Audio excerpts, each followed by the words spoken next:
বৰপেটাৰ দৌল উৎসৱৰ কথা উল্লেখ কৰিছিলোঁ।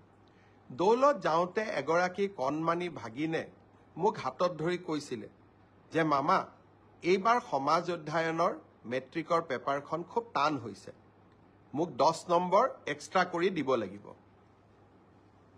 নগাঁৱলৈকে যাওঁতে 16 তাৰিখে নগাঁৱত গৈছিলোঁ, তাতো এগৰাকী ভাগিনে এনেকেই কথা ক'লে, আৰু বৰদোৱাতো আন এগৰাকী ভাগিনে একেই কথা ক'লে যে সমাজ অধ্যয়নৰ পেপাৰখন এইবাৰ মেট্ৰিকত খুব টান হৈছিলে। মই প্ৰত্যেকটো কথাই চিৰিয়াছলি লওঁ। গুৱাহাটীত আহি সেবাৰ চেয়াৰমেনক মই সুধিলোঁ যে সমাজ অধ্যয়নৰ পেপাৰখন সঁচাই টান হৈছিল নেকি। সেবাৰ অধ্যক্ষ ডাঙৰীয়াই মোক ক'লে যে প্ৰশ্নখনৰ পেটাৰ্ণ বদলিছে। যোৱা বছৰো প্ৰশ্নখনৰ পেটাৰ্ণ বদলোৱা হৈছিল আৰু এইবাৰো পেটাৰ্ণটো বদলোৱা হৈছে যাতে ছাত্ৰ ছাত্ৰীসকলৰ জেনেৰেল নলেজৰ পৰীক্ষা সেবাই ল'ব পাৰে। ব্যৱস্থাটো আদৰণীয়, কিন্তু যদি মোৰ ভাগিনবিলাকে আকৌ মেট্ৰিকত ফেইল কৰি যায় তেতিয়াহ'লে কেনেকৈ হ'ব? সেইটোতো হ'ব নোৱাৰে।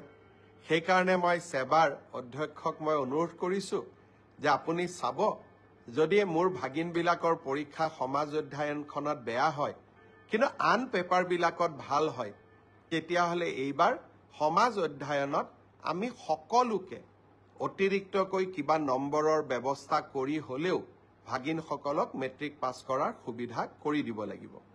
তেখেতে মোৰ অনুৰোধক বিবেচনা কৰিম বুলি প্ৰতিশ্ৰুতি দিছে, আৰু সেয়েহে ময়ো ভাগিনসকলক ক'ব খুজিছোঁ যে সমাজ অধ্যয়নৰ কাৰণে আমি আৰু চিন্তা কৰিব নালাগে, সকলোৱে মিলি চেষ্টা কৰিব যাতে আমাৰ পৰীক্ষাটো আমি ভবাৰ দৰে নহ'লেও আমি যাতে কিছু হ'লেও অতিৰিক্ত নম্বৰৰ সুবিধা লাভ কৰিব পাৰোঁ।